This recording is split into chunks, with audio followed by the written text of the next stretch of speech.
story abafundisi abazalwane bonke egameni likaJesu.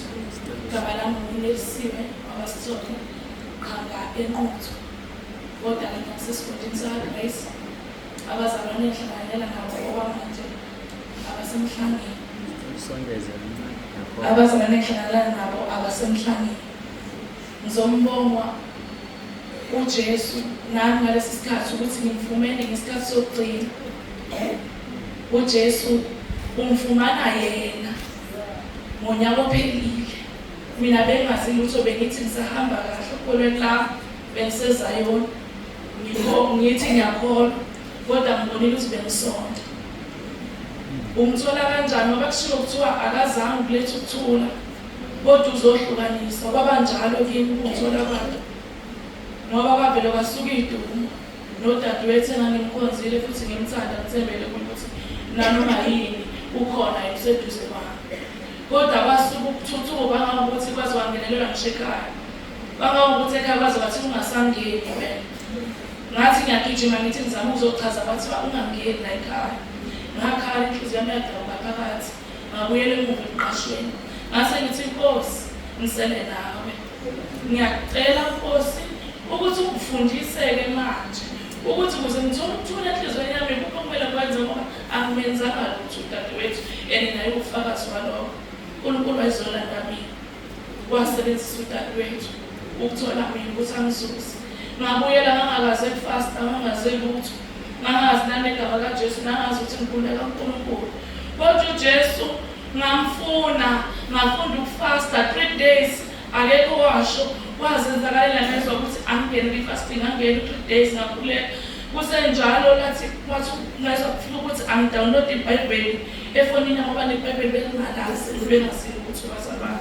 Ekufundeni wami iBhayibheli uyakhuluma nami Inkosi yangilungisa. Ngingedwa ngathi hawe Nkosi kanti bengithi ngiyakholwa kanti angangenzi lutho. Konke lokhu kanti mina bengisonto iminyaka engaka sengibe mdala ngaka akukho nokukodwa engikwenzayo kulungile ku.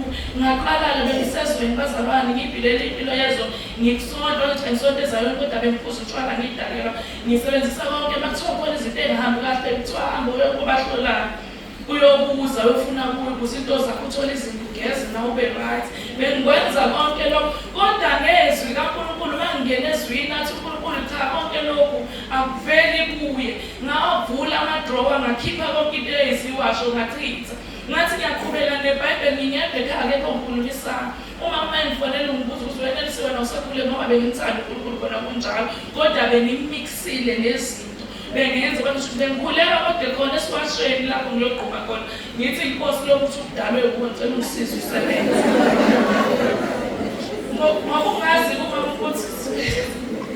Makungazi kumama ukuthi ngiyakhuleka vele angazi ukuthi bengithandaza khona kunjalo. Bengithi mangisesiwashela ngifonela mabathi wena sisuphethe usathenzima kwenze njalo ungasakhulumi wena nodadewethu. Xolelanani phela noma ngabe yini. Ngithi mina ngimenzanga lutho usisi wami kodwa uyena ongiqalele mina ngazi angenzanga lutho. Ngakufunda iBhayibheli langitshela ukuthi ngixolele.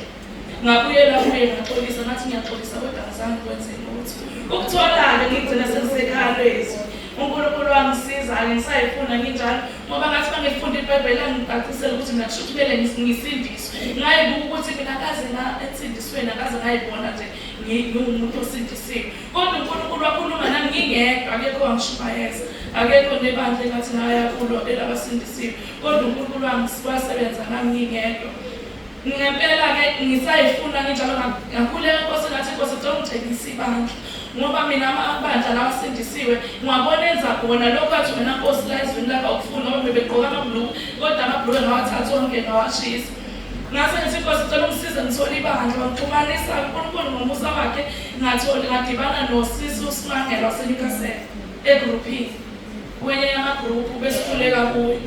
Usisi Simangelo wangixhumanisa-ke nosisi Nombuso waseGreat Town. Bengisase-Great Town ngalezo nkathi. eGreat Town-ke ngakhona ukuthi ngokhuleka nomama Zondi ngoba-ke sengingaphinde ngadlulela kuphi ePhomoroyi. BengisePhomoroyi kahle kahle ngakavula ibranch engakavula ePhomoroyi besikhulele eGreat Town. Sivuliwe-ke ePhomoroyi ngasengibuya ngizokhuleka nomama Dlamini wasePhomoroyi. Nasenambithi-ke ngivukile uNkulunkulu belokhu engidlulisa kuzo zonke le ndawo.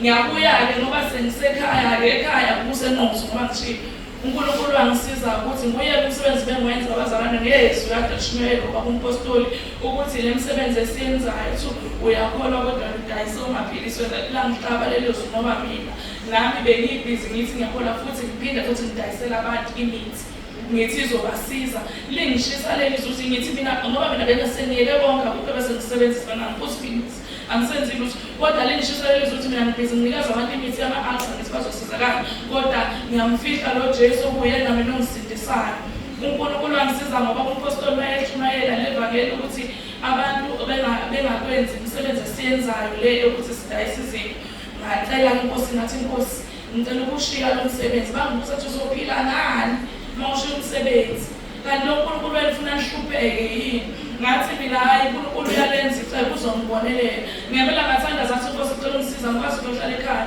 ngicela ungisiza ungenzi kube khona engizokwenza uma ngiwushiya lo msebenzi ngempela uNkulunkulu emuhle ngoba selisekhaya nje khona ibhizinisi esilenzile nomngane wami lokudayisa amaveji futhi lihamba kahle ngiyabonga uJesu Kristu inkosi